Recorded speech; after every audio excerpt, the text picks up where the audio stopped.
Shalom Bapak Ibu Saudara yang dikasihi Tuhan, jumpa lagi dalam program Gema, yaitu Gerakan Merenungkan Alkitab.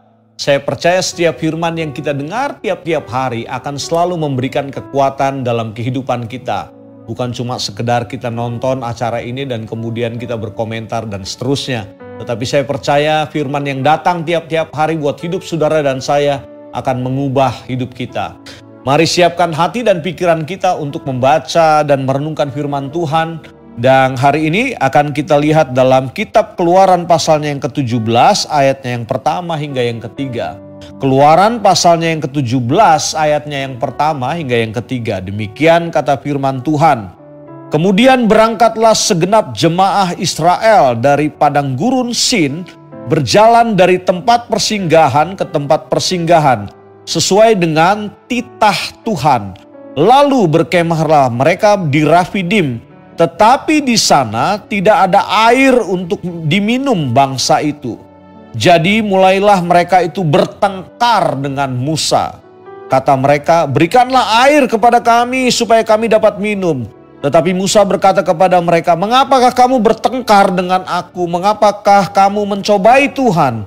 Hauslah bangsa itu akan air di sana. Bersungut-sungutlah bangsa itu kepada Musa dan berkata, mengapa pula engkau memimpin kami keluar dari Mesir untuk membunuh kami, anak-anak kami, dan ternak kami dengan kehausan? Saudara, situasi yang sedang dialami Musa ketika itu adalah situasi yang teramat sangat terdesak. Kalau saudara bepergian ke satu tempat, pasti kita sudah mempersiapkan logistiknya, bukan? Ada makanan, ada cemilan, ada minuman dan sebagainya. Kita pastikan bahwa semuanya itu aman. Karena biasanya urusan perut ini bisa menjadi sebuah keadaan yang tidak enak nantinya. Kalau saudara bisa bayangkan kalau dalam satu perjalanan kemudian kita kelaparan dan kehausan, itu menjadi sebuah masalah baru yang terjadi dalam perjalanan kita yang seharusnya menyenangkan jadi tidak menyenangkan.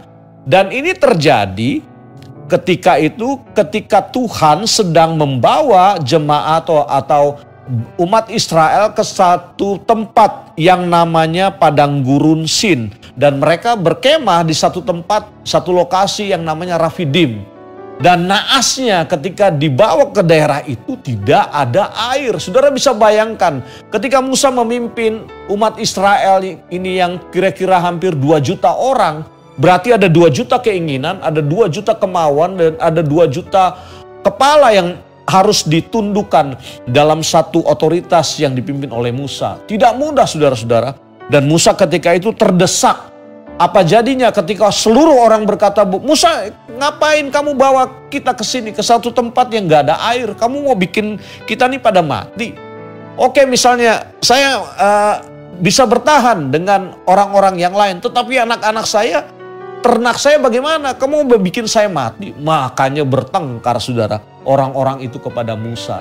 Dan di dalam pertengkaran itu mereka berkata, ngapain sih bawa-bawa orang atau bawa orang-orang ini ke daerah ini? Bukankah lebih baik di Mesir kan seperti itu? Kadang-kadang kita membandingkan keadaan-keadaan seperti itu saudara-saudara.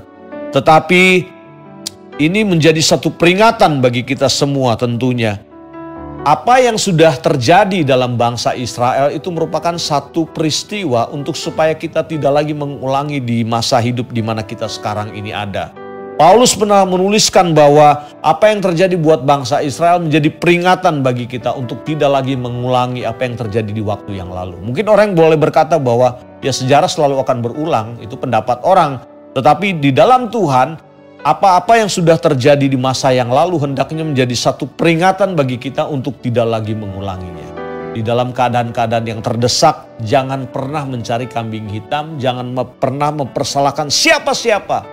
Biarlah kita selalu berserah kepada tuntunan Tuhan. Karena sebenarnya di ayat pertama, Tuhan juga yang membawa orang-orang Israel ini. Tuhan berfirman, Tuhan berkata, bukankah kita juga sudah menyaksikan saudara-saudara bahwa dalam perjalanan bangsa Israel selama 40 tahun, Tuhan tidak pernah meninggalkan mereka dengan mengirimkan ada perlindungan Tuhan atas bangsa itu lewat tiang awan dan tiang api, sehingga apa-apa yang terjadi dalam kehidupan mereka sepengetahuan Tuhan, seizin Tuhan. Sekalipun keadaannya adalah tidak enak, tidak ada air, kehausan.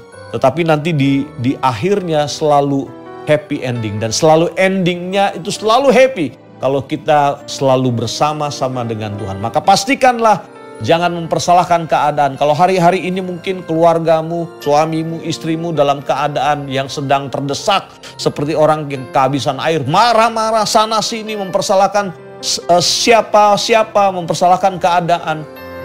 Sebaiknya biarlah kita datang pada Tuhan. Kita berseru kepada Tuhan, mohon hikmat Tuhan sehingga saudara dan saya menjadi anak-anak Tuhan yang selalu dipimpin Tuhan kepada kemenangan, lepas kemenangan. Pastikan itu terjadi dalam hidup kita. Mari kita datang pada Tuhan. Terima kasih buat firman-Mu yang telah datang lagi hari ini. Mengingatkan kami Tuhan untuk kami tidak mempersalahkan siapa-siapa dalam hidup ini. Sekalipun mungkin apa yang kami lihat, realitas dalam kehidupan yang kami lihat adalah keadaan yang begitu sangat menyusahkan ya Tuhan. Kami mungkin dalam keadaan kehausan, kami dalam keadaan kekeringan.